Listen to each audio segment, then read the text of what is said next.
నమస్తే, welcome to magazine story. నేను కార్తిక్. ఒక ఇంటి యజమాని అప్పు చేస్తాడు. పిల్లల చదువు కోసమో పెళ్లి కోసమో అప్పు చేస్తాడు. ఓ రైతు కూడా అప్పు చేస్తాడు. పంట పండించుకోవడానికో బోరు తీయడానికో దాన్ని వాడుతాడు. ఓ వ్యాపారి అప్పు చేశాడు. పెట్టుబడి కోసం దాన్ని ఖర్చు చేస్తాడు. మరి ఈ దేశంలో ఏ రాష్ట్ర ముఖ్యమంత్రి చేయని విధంగా చంద్రబాబు అప్పులు చేస్తున్నారు. మరి అలా చేసిన అప్పును ఆయన ఏం చేస్తున్నారు? ఎక్కడ ఖర్చు పెడుతున్నారు? ఆ డబ్బంతా ఎటుపోతుంది? సూపర్ 6 లేదు, సంక్షేమానికి అతిగతి లేదు, అభివృద్ధి ఊసే లేదు. కానీ ఈ 22 నెలల్లో 3,40,000 కోట్ల రూపాయలు అప్పు చేశారు చంద్రబాబు. ఇన్ని లక్షల కోట్లు ఏమైపోతున్నాయి? ఆ డబ్బంతా ఆయన ఎక్కడ పోగేస్తున్నారు? అప్పు మొత్తం బడ్జెట్ పరిధిలోనే చేస్తున్నారా? బడ్జెటేతర అప్పు పరిస్థితి ఏంటి? ఈ రెండూ కాకుండా అమరావతి పేరిట చంద్రబాబు చేస్తున్న అప్పుల సంగతి ఏంటి? పేరు ఏదైనా దానికి ఏ ట్యాగ్ లైన్ తగిలించినా అప్పు చేయడం మాత్రం కామన్. మంగళవారాన్ని కాస్త అప్పుల వారంగా మార్చేసిన చంద్రబాబు అప్పుడప్పుడు శుక్రవారం కూడా అప్పులు చేస్తున్నారు. మంగళవారం వస్తే చాలు అప్పుడే తెల్లారిందా అన్నట్టు తయారైంది ఏపీ ప్రజల పరిస్థితి. ఈసారి చంద్రబాబు ఎన్ని వేల కోట్లు అప్పు చేస్తారో, మానెత్తన ఎంత భారం మోపుతారోనని అఖిలాంధ్ర ఓటర్లు బిక్కుబిక్కుమంటూ అప్పుల చిట్టా కోసం ఎదురు చూసే దౌర్భాగ్యం దాపురించింది. ఈ 22 నెలల్లో చంద్రబాబు చేసిన మొత్తం అప్పు ఎంత? నెలకు ఆయన చేసిన అప్పు ఎంత? రోజుకు చేస్తున్న అప్పు ఎంత? గంటకు చేస్తున్న అప్పు ఎంత? నిమిషానికి చేస్తున్న అప్పు ఎంత? ఇవన్నీ క్లియర్గా చూద్దాం. ఇది ఇవాల్టి మ్యాగజైన్ స్టోరీ. అప్పు ఎన్ని రకాలుగా చేయొచ్చు? ఈ విషయంలో చంద్రబాబు PhD చేశారు. రకరకాలుగా అప్పులు చేయడంలో ఆరితేరిపోయారు. ఎక్కడ అప్పు పుడుతుందో చంద్రబాబుకు తెలిసినంతగా ఈ దేశంలో మరో ముఖ్యమంత్రికి తెలియదు. అలా చేసిన అప్పును వచ్చే మంగళవారంలోగా ఎలా ఖాళీ చేయాలో కూడా చంద్రబాబుకు తెలిసినంతగా మరో నేతకు తెలియదు. బడ్జెట్ అప్పు, బడ్జెటేతర అప్పు, అమరావతి అప్పు, ఇలా రకరకాలుగా అప్పులు చేస్తూ ఆంధ్రప్రదేశ్ ప్రజలకు పెద్ద ముప్పు తెచ్చిపెడుతున్నారు బాబు. అప్పుల్లో తన రికార్డుల్ని తానే బద్దలు కొడుతూ మరిన్ని అప్పులు చేస్తున్నారు. ఇప్పటికీ జస్ట్ 22 నెలలు మాత్రమే అయింది. ఇంకా ముందుంది అప్పుల పండుగ. కుయ్యో ముర్రో అని బాధపడకండి. బాబుకు ఓటేసినప్పుడే ఎడాపెడా అప్పులు చేయడానికి గ్రీన్ సిగ్నల్ ఇచ్చేసినట్టు. పైగా ఆయన ఇప్పటికే జనాలకు అలవాటు చేసేశారు. అప్పు చేయకపోతే ఏపీ బండి కదలదు అన్నట్టు అందరి మైండ్లు సెట్ చేసేశారు. ఇన్ని నెలల్లో చంద్రబాబు చేసిన అప్పులేంటి? ఆ అప్పులతో ఆయన చేసిన అభివృద్ధి ఏంటి? ఒకసారి చూద్దాం. అప్పులు చేయడంలో చంద్రబాబు ప్రభుత్వం రికార్డుల మీద రికార్డులు సృష్టిస్తోంది. గత వారం కేవలం 4 రోజుల వ్యవధిలో 7,300 కోట్ల రూపాయలు అప్పులు తెచ్చి రికార్డులు తిరగరాసింది. గత మంగళవారం చంద్రబాబు సర్కార్ 3,900 కోట్ల రూపాయల అప్పు చేసింది. ఇది చాలదన్నట్టు అదే వారం శుక్రవారం రోజు మరో 3,400 కోట్ల రూపాయల అప్పు చేసింది. ఏపీ ప్రభుత్వ సెక్యూరిటీస్ ని వేలం వేయడం ద్వారా ఈ మొత్తాన్ని సమీకరించింది. 14 నుంచి 18 ఏళ్ల కాల వ్యవధికి సెక్యూరిటీ బాండ్లను వేలం వేయడం ద్వారా ఈ అప్పును సమీకరించింది.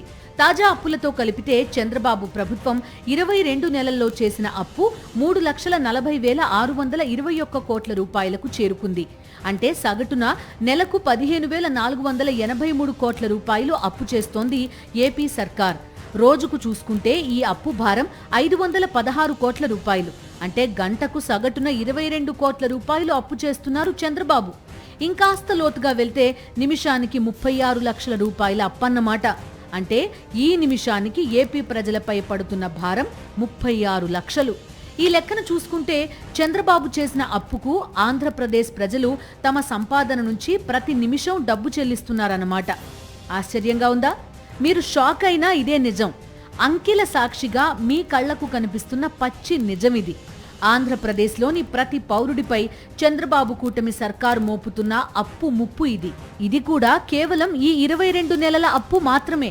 ఇంకా మిగిలిన 38 నెలల్లో చంద్రబాబు చేయబోయే అప్పు ఏ స్థాయిలో ఉంటుందో మీరే ఊహించుకోవచ్చు. దీనికి కూడా కావాలంటే చిన్న లెక్కేసి చూద్దాం. ఇంతకు ముందే మనం చెప్పుకున్నట్టు ఈ కూటమి ప్రభుత్వం సగటున నెలకు 15,483 కోట్ల రూపాయలు అప్పు చేస్తోంది. ఇదే స్పీడ్తో వీళ్ళు అప్పులు చేసుకుంటూ పోతే రాబోయే 38 నెలల్లో ఈ అప్పు ముప్పు అక్షరాల 5,88,354 కోట్లు. ఇప్పటికే చేసిన 22 నెలల అప్పుతో కలిపి చూస్తే చంద్రబాబు ప్రభుత్వం ఈ 5 ఏళ్లలో చేయబోయే అప్పు ముప్పు అక్షరాల 9,28,975 కోట్ల రూపాయలు. ఇన్ని లక్షల కోట్ల రూపాయలు అప్పు చేసి చంద్రబాబు ఏం చేస్తున్నారని అమాయకంగా అడగొద్దు. అదో బ్రహ్మ పదార్థం. అంతకంటే ముందు ఈ అప్పును ఆయన ఏ రూపాల్లో తీసుకున్నారో చూద్దాం. బడ్జెట్ అప్పులు. బడ్జెటేతర అప్పులు, అమరావతి అప్పులు పేరిట 3 రకాలుగా అప్పులు చేస్తున్నారు చంద్రబాబు. వీటిలో బడ్జెట్ అప్పులు పక్కాగా కళ్ళకు కనిపిస్తాయి. ప్రకటిత బడ్జెట్ పరిధిలో చేసిన అప్పు ఇది. ప్రతి నెల మంగళవారం ఆర్బీఐ దగ్గరికెళ్లి క్యూలో నిలబడి తెచ్చుకున్న అప్పు అన్నమాట. ఇలా ఇప్పటి వరకు కూటమి ప్రభుత్వం తెచ్చిన అప్పు 1,86,164 కోట్ల రూపాయలన్నమాట. ఇదే విభాగంలో వైఎస్ జగన్ గతంలో జస్ట్ 500 కోట్లు అప్పు తెచ్చినా దాన్ని భూతద్దంలో చూపించారు చంద్రబాబు. దానికి ఎల్లో మీడియా వంతపాడింది. ఢిల్లీలో అడుక్కుంటున్న వైఎస్ఆర్సీపీ సర్కార్ అంటూ రకరకాల హెడ్డింగ్లు పెట్టారు. ఇప్పుడు చంద్రబాబు ప్రతి మంగళవారం ఢిల్లీలో తిరిగి అప్పులు తెస్తుంటే దానికి ఎల్లో మీడియా పెడుతున్న పేరు అభివృద్ధి కోసం అప్పులు. చంద్రబాబు ఎంతో కష్టపడి ఢిల్లీ పెద్దల్ని ప్రసన్నం చేసుకుని అహర్నిశలు శ్రమించి తెస్తున్న అప్పులుగా ఎల్లో మీడియా కలరింగ్ ఇస్తోంది. ఇక్కడ గమనించాల్సిన విషయం ఏంటంటే ఏపీ అప్పుల గురించి చెప్పమంటే కూటమి ప్రభుత్వం చంద్రబాబు ఈ నంబర్ మాత్రమే చెప్తారు. బడ్జెటేతర అప్పుల గురించి, అమరావతి పేరిట చేస్తున్న అప్పుల గురించి మాత్రం చెప్పరు. పైగా ఈ బడ్జెట్ అప్పుల్ని కూడా తగ్గించి చెప్తారు. మొన్నటికి మొన్న అసెంబ్లీ సాక్షిగా మంత్రి పయ్యావుల కేశవ్ ఈ విషయంలో అబద్ధాలాడారు. బడ్జెట్ అప్పుల కింద కేవలం 1,05,000 కోట్లు మాత్రమే అప్పు చేశామని ఆయన అసెంబ్లీలో సెలవిచ్చారు.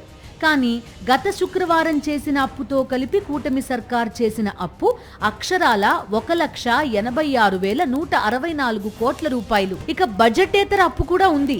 బడ్జెటేతర అప్పు అంటే ఏం లేదు, ఎల్లో మీడియా భాషలో చెప్పాలంటే దొడ్డిదారిన అడ్డదారిన తెచ్చే అప్పు అన్నమాట. మనం మాట్లాడుకోవాలంటే, మన భాషలో చెప్పుకోవాలంటే బడ్జెటేతర అప్పు అంటే వివిధ కార్పొరేషన్లు అప్పు చేస్తాయి. ఆ అప్పుకు ప్రభుత్వం గ్యారంటీగా ఉంటుందన్నమాట. ఇవి బడ్జెట్ పరిధిలోకి రావు. అలా బడ్జెటేతర పరిధి కింద ఈ 22 నెలల్లో చేసిన అప్పు 1,03,670 కోట్ల రూపాయలు. పంచభూతాల్ని తాకట్టు పెట్టి చంద్రబాబు తెచ్చిన అప్పిది. తాగే నీరు, కనిపించే గనులు తాకట్టు పెట్టి తెచ్చిన అప్పిది.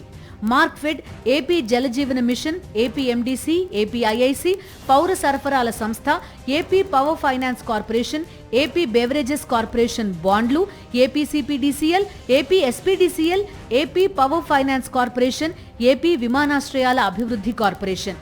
ఇలా రకరకాల కార్పొరేషన్లు ఏర్పాటు చేసి వాటికి ప్రభుత్వం గ్యారంటీగా ఉంటూ చేసిన అప్పులు ఇవన్నీ. ఇలా నిమిషానికి 36 లక్షల రూపాయలు అప్పు చేయకపోతే తప్ప పూట గడవని పరిస్థితిలో ఈ రాష్ట్ర ప్రభుత్వం ఎందుకుంది? అసలు ఈ డబ్బంతా ఎటుపోతోంది? అప్పులు చేసి పప్పుకూడు తినడం మాట దేవుడెరుగు, కనీసం చిప్పకూడైనా దక్కుతోందా? నిజం చెప్పాలంటే ఏపీ ప్రజలకు చిప్పకూడు కూడా దొరకడం లేదు. మరి ఈ లక్షల కోట్ల రూపాయలు ఏమైపోతున్నాయి? అప్పులు చేయడంలో దిట్ట అనిపించుకున్న చంద్రబాబు ఆ అప్పుల్ని దాచిపెట్టడంలో కూడా దిట్ట అనిపించుకున్నారు. నెలకు 1,000 కోట్లలో అప్పులు చేస్తూ ఇప్పటికే లక్షల కోట్ల రూపాయలు అప్పులు చేసిన బాబు వాటిని కవర్ చేయడానికి పచ్చి అబద్ధాలాడారు. ఏకంగా కాగ్, ఆర్బీఐ గణాంకాలని తప్పుబడతారు. ఆర్థిక మంత్రితో అసెంబ్లీలో అబద్ధాలు ఆడిస్తారు. బయటకు వచ్చి ఈయన కూడా వాటినే రిపీట్ చేస్తారు. చంద్రబాబు చెప్పిన తప్పుడు విషయాల్ని ఆయన మీడియా సంస్థలు అచ్చేస్తాయి. అదే నిజం అన్నట్టుగా వరుసగా కథనాలు ఇస్తాయి. అయితే గమ్మత్తైన విషయం ఏంటంటే పిల్లి కళ్ళు మూసుకొని పాలు తాగుతూ ఎవరూ చూడలేదనుకుంటుంది. చంద్రబాబు ఎల్లో మీడియా వ్యవహార శైలి కూడా అలానే ఉంటుంది. అప్పు చేసి వీళ్ళంతా ఇష్టం వచ్చినట్టు అబద్ధాలు చెప్పొచ్చు, కానీ వాళ్ళు రిలీజ్ చేసిన జీవోలు అబద్ధాలు చెప్పవు కదా. ఆ జీవోల సంగతి చూద్దాం. పనిలో పనిగా వైఎస్ జగన్మోహన్ రెడ్డి గతంలో చేసిన అప్పులపై వీళ్ళు చేసిన అబద్ధపు ప్రచారాలను కూడా ఒకసారి చూద్దాం. చేసిందే అప్పు, దాన్ని కవర్ చేసుకోవడానికి మళ్లీ తప్పుడు స్టేట్మెంట్లు ఇవ్వడం, ఇది కూటమి సర్కార్ చేస్తున్న పని.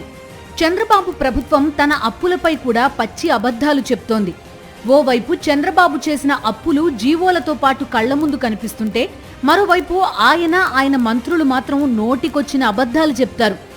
బాబు తన 22 నెలల పాలనలో బడ్జెట్ అప్పులు ఎంత చేశారనే విషయాన్ని controller and auditor general CAG లెక్కలతో సహా బయటపెట్టింది.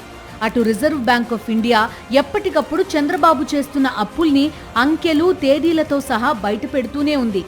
ఓవైపు వాస్తవాలు ఇలా ఉంటే, మరోవైపు చంద్రబాబు సర్కార్ మాత్రం బొంకడమే పనిగా పెట్టుకుంది. కాగ్ గణాంకాలు ఆర్బీఐ లెక్కల్ని కాదని రాష్ట్ర మంత్రి పయ్యావుల కేశవ్ అసెంబ్లీ సాక్షిగా అబద్ధాలు చెప్తున్నారు. రికార్డులు బద్దలు కొడుతూ ఏపీ ఆర్థిక స్థితిని సంక్షోభంలోకి నెట్టేస్తూ చంద్రబాబు అప్పులు చేస్తున్నారని స్వయంగా కాగ్ స్పష్టం చేసింది. బాబు ఇలా అధికారంలోకి రాగానే ఆ ఆర్థిక సంవత్సరంలో రాష్ట్ర ఆర్థిక వ్యవస్థ దిగజారిపోయిందని, అప్పు చెయ్యనిదే రోజు గడవడం లేదని ఇదే మంత్రికి గతంలో కాగ్ మొట్టికాయలు వేసింది. కాగ్ నివేదిక ప్రకారం చంద్రబాబు ప్రభుత్వం అధికారంలోకి వచ్చిన తర్వాత 12 నెలల్లో అప్పు చేయకుండా గడిపింది కేవలం 8 రోజులు మాత్రమే. మిగిలిన 357 రోజులు అప్పు చేయనిదే పూట గడవని పరిస్థితి అన్నమాట. కాగ్ అంకెలతో సహా తన నివేదికలో ఈ వివరాల్ని వెల్లడించింది. బాబు తొలి ఏడాదిలో చేసిన అప్పులతో ఏపీ భవిష్యత్తు అంధకారమవుతుందని వ్యాఖ్యానించింది. ఇదే విషయాన్ని వైఎస్ జగన్ కూడా తమ మీడియా సమావేశంలో వెల్లడించారు. దీన్ని జీర్ణించుకోలేని కూటమి ప్రభుత్వం తప్పుడు లెక్కలతో వైఎస్ జగన్తో పాటు వైఎస్ఆర్సీపీ నేతలపై విరుచుకుపడింది.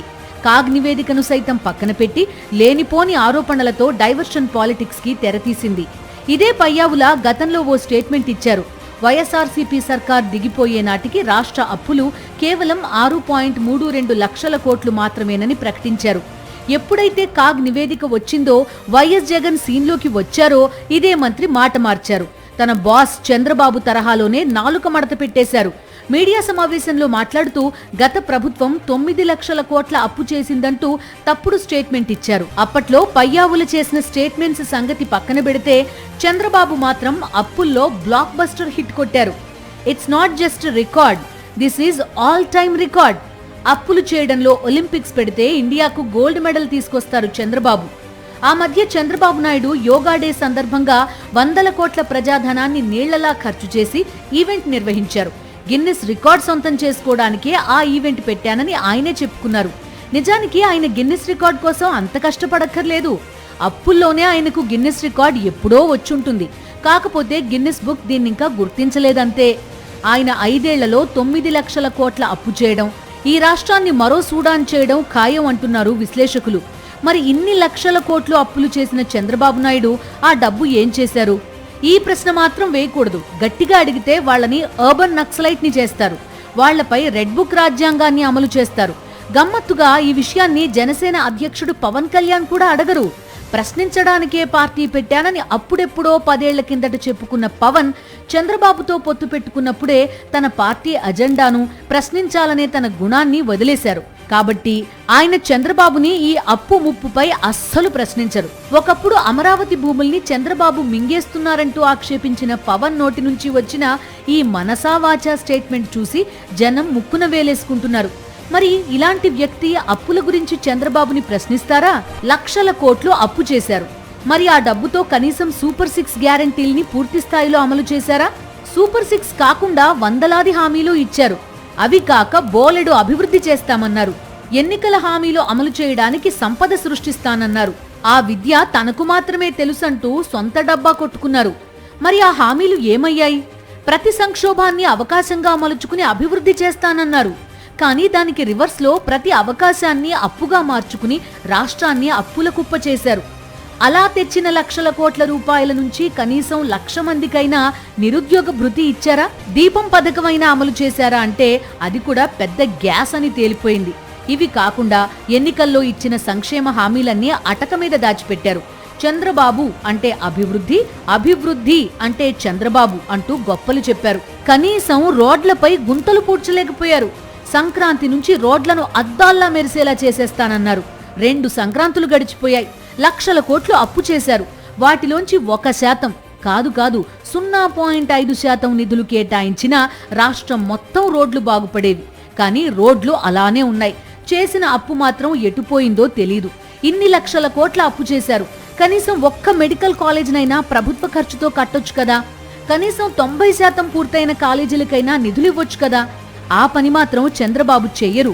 2014లో అధికారంలోకి వచ్చిన కొత్తలో రోజుకో శ్వేతపత్రం రిలీజ్ చేశారు. విజయవాడలో టెంట్లు వేసి మరీ ప్రెస్ మీట్లు పెట్టారు. ఇప్పుడు అన్ని శ్వేతపత్రాలు అక్కర్లేదు, కానీ కనీసం చేసిన అప్పుల్ని ఎలా ఖర్చు చేశారో ఒక్క పత్రం రిలీజ్ చేయమని జనం డిమాండ్ చేస్తున్నారు. అప్పులందు అమరావతి అప్పులు వేరేయా అంటున్నారు చంద్రబాబు. తను కేవలం అమరావతి కోసమే ముఖ్యమంత్రి అయినట్టు వ్యవహరిస్తూ ఉంటారు. కేవలం అమరావతి కోసం ఈయన ప్రత్యేకంగా అప్పులు చేస్తూ ఉంటారు. రాజధాని ప్రాంతంలో కట్టడాల అంచనాల విలువల్ని ఇష్టారీతిన పెంచేసి అప్పులు చేస్తూ ఉంటారు. ఇవి కాకుండా కరెంటు వైర్లకు, ప్లంబింగ్ పనులకు కూడా వందల కోట్ల రూపాయలు వెచ్చించి అప్పుల్లో వాటిని చూపిస్తూ ఉంటారు. ఇలా చంద్రబాబు చేసే అప్పుల మేజిక్లు, ఆయన చేసే జిమ్ముక్కులకు అంతులేదు. గట్టిగా మాట్లాడితే అమరావతి ద్రోహి అంటూ ముద్ర వేస్తారు. ఇలా ఈ 22 నెలల్లో కేవలం అమరావతి పేరిట 47,000 కోట్ల రూపాయలకు పైగా అప్పులు చేశారు చంద్రబాబు. అమరావతిలో ఆగిపోయిన రామారావు అనే రైతు గుండె సాక్షిగా క్యాపిటల్ ముసుగులో ఏం జరుగుతోందో, అమరావతి పేరిట చంద్రబాబు ఏం చేస్తున్నారో తెలుసుకోవలసిన బాధ్యత మనందరిపై ఉంది. 2018 నాటికి 55,000 కోట్లతో అమరావతి తొలిదశ నిర్మాణం పూర్తి చేస్తామన్న చంద్రబాబు అమరావతిలో పిచ్చి మొక్కలు తీయడానికి, వరద నీరు ఎత్తిపోయడానికి 3,000 కోట్ల రూపాయల ప్రజాధనం ఖర్చు చేశారు. భూములిచ్చిన రైతులకు డెవలప్ చేసి ఇస్తానన్న రిటర్నబుల్ ప్లాట్స్ ఇవ్వకుండా మోసం చేస్తున్న చంద్రబాబు శ్మశానాలు, చెరువులు, వాగులు, వంకల్లో రైతులకు రెసిడెన్షియల్ ప్లాట్లు ఇస్తున్నారు. అమరావతిలో భూములిచ్చిన రైతులకు ఉచిత విద్య, వైద్యం కల్పిస్తానని నమ్మించి నట్టేట ముంచిన Chandrababu greenfield airport, sports city, inner ring road అంటూ ఇప్పటికీ ఆ రైతులకు అరచేతిలో వైకుంఠం చూపిస్తున్నారు. ఇవి కాకుండా శాశ్వత భవనాల పేరుతో అంచనా వ్యయాన్ని 1,000 కోట్ల రూపాయలకు పెంచేసి ప్రజాధనాన్ని లూటీ చేస్తున్నారు. ఇది ప్రస్తుతం అమరావతిలో చంద్రబాబు చేస్తున్న అభివృద్ధి. ఇంతోటి దానికి ఆయన మళ్లీ అప్పులు చేస్తున్నారు. అమరావతిలో ఇటుక పేర్చకుండానే, బస్తా సిమెంట్ ఖర్చు చేయకుండానే 22 నెలల్లో 47,000 కోట్ల రూపాయలకు పైగా అప్పులు చేశారు. కేవలం 1, 2, 3, 4 టవర్లలో కరెంటు పనులకు, ప్లంబింగ్ పనులకు, అలారం సిస్టమ్కి, లిఫ్ట్లకు అక్షరాల 2,316 కోట్లు ఖర్చు చేస్తున్నారు. ఇవన్నీ అమరావతి అప్పుల కిందికే వస్తాయి. ఎవరైనా అమరావతి గురించి మాట్లాడితే వాళ్లను రాజధాని ద్రోహి అని ముద్ర వేస్తారు చంద్రబాబు. ఆయన మాత్రం అమరావతి పేరిట అప్పులు చేస్తూ దూసుకుపోతూనే ఉంటారు. టవర్ల నిర్మాణం పేరిట అంచనాలు పెంచుకుంటూ టెండర్లు ఖరారు చేస్తూనే ఉంటారు. ఒక్క ముక్కలో చెప్పాలంటే అప్పులు తీసుకురావడం, కాంట్రాక్టర్ల చేతిలో పెట్టడం, ఇది అమరావతి అప్పులతో చంద్రబాబు చేస్తున్న నిత్యకృత్యం. ఇప్పటి వరకు అక్షరాల 47,387 కోట్ల రూపాయలు అప్పులు చేశారు చంద్రబాబు. కేవలం అమరావతి నిర్మాణం కోసం చేసిన అప్పులివి. వీటిలో 15,000 కోట్ల రూపాయల్ని ప్రపంచ బ్యాంక్, ఏషియన్ డెవలప్మెంట్ బ్యాంకు నుంచి అప్పుగా తెచ్చారు. 11,000 కోట్ల రూపాయల్ని హడ్కో నుంచి అప్పుగా తెచ్చారు. మరో 5,000 కోట్ల రూపాయల్ని జర్మనీకి చెందిన KfW అనే సంస్థ నుంచి అప్పుగా తెచ్చారు. మరో 7,387 కోట్ల రూపాయల్ని నాబార్డ్ నుంచి, ఇంకో 1,500 కోట్ల రూపాయల్ని APPFCL నుంచి అప్పుగా తెచ్చారు. ఇలా అప్పులు తీసుకురావడం, టవర్ల నిర్మాణం పేరిట కాంట్రాక్టర్లకు ఆ డబ్బు అప్పగించడం. ఈ 22 నెలల్లో చంద్రబాబు చేసింది ఇదే. నిజానికి అమరావతి కోసం చేసిన గత అప్పుతోనే రాజధాని నిర్మాణం పూర్తయిపోతుంది. కానీ అది ఆయనకి ఇష్టం లేదు. అందుకే అంచనా వ్యయాలు పెంచేశారు. ఇబ్బడి ముబ్బడిగా అప్పులు తెచ్చారు. ఉదాహరణకు అమరావతిలో నిర్మితం కానున్న శాశ్వత అసెంబ్లీ భవనాన్నే తీసుకుంటే ఈ బిల్డింగ్ అంచనా వ్యయం 591 కోట్ల రూపాయలు. ప్రస్తుతం దీని నిర్మాణ అంచనా వ్యయం అక్షరాల 1,149 కోట్ల రూపాయలు. ఇది ప్రస్తుత అంచనా మాత్రమే. రాబోయే 3 ఏళ్లలో ఈ అంచనా ఇంకెంత పెరుగుతుందో. ఇక శాశ్వత హైకోర్టు భవనం విషయానికొద్దాం. ఈ బిల్డింగ్ అంచనా వ్యయం 752 కోట్ల రూపాయలు. ఇప్పుడు దీని నిర్మాణ అంచనా వ్యయం ఏకంగా 1,480 కోట్ల రూపాయలు. ఇక్కడ గమనించాల్సిన అంశం ఏంటంటే ఈ నిర్మాణ వ్యయంతో ఏకంగా ఢిల్లీలో ఉన్న పార్లమెంట్ భవనాల్లాంటివి 3 నిర్మించొచ్చు. ఈ రాజధాని నిర్మాణం కోసం చంద్రబాబు 1,000 కోట్ల రూపాయలు అప్పులు చేస్తున్నారు. ఇక టవర్ల విషయానికొస్తే సచివాలయం 1, 2 టవర్ల అంచనా వ్యయాన్ని అమాంతం 830 కోట్ల రూపాయలకి పెంచేశారు. సచివాలయం 3, 4 టవర్ల అంచనా వ్యయాన్ని ఏకంగా 761 కోట్ల రూపాయలు పెంచేశారు. ఇక GAD టవర్ కోసం పెంచిన అంచనా వ్యయం అదనం. మొత్తంగా ఈ 5 టవర్ల అంచనా వ్యయమే 2,083 కోట్ల రూపాయలకు పెంచేశారు చంద్రబాబు. ఇలా అంచనా వ్యయం పెంచడం, అలా అప్పులు తీసుకురావడం, ఇదే చంద్రబాబు పని. 1,000 కోట్ల రూపాయలు వెచ్చించి నాడు నేడు పథకం కింద ప్రభుత్వ పాఠశాలలకు రాజయోగం పట్టించారు జగన్. ప్రభుత్వ ఆస్పత్రులను, కార్పొరేట్ ఆస్పత్రులను తలదన్నేలా అత్యాధునిక పరికరాలతో కళకళలాడేలా చేశారు. 4 పోర్టులతో పాటు ఫిషింగ్ హార్బర్లు నిర్మించారు. ఉద్దానంలో కిడ్నీ బాధితుల కోసం సూపర్ స్పెషాలిటీ ఆస్పత్రి ఏర్పాటు చేశారు. భోగాపురంలో అంతర్జాతీయ విమానాశ్రయ నిర్మాణ పనులను పరుగులు పెట్టించారు జగన్మోహన్ రెడ్డి. ఇవి కాకుండా ప్రభుత్వ మెడికల్ కాలేజీల నిర్మాణాలకు శ్రీకారం చుట్టారు. ఇలా వైఎస్ జగన్ ఎంతో ఆర్థిక క్రమశిక్షణతో నిబద్ధతతో వ్యవహరిస్తే ఏపీ మరో శ్రీలంక అయిపోతుందన్నారు చంద్రబాబు. ఇప్పుడు చంద్రబాబు 22 నెలల్లోనే 3 లక్షల కోట్లకు పైగా అప్పులు చేశారు. జగన్ తన అప్పుల్ని ప్రజల సంక్షేమానికి వాడారు. చంద్రబాబు అప్పులు చేసి అయిన వారికి దోచిపెడుతున్నారు. ఇప్పుడు మాత్రం ఏపీ సోమాలియా అవ్వదు, సుడాన్ కానే కాదు. ఎందుకంటే అక్కడున్నది ఎల్లో మీడియా. చంద్రబాబు ఏం చేసినా వాళ్ళకి కమ్మగానే ఉంటుంది. మరి ఇది వాటి మ్యాగజైన్ స్టోరీ. మరో ఇంట్రెస్టింగ్ టాపిక్ తో మళ్ళీ కలుద్దాం. అంతవరకు చూస్తూనే ఉండండి సాక్షి.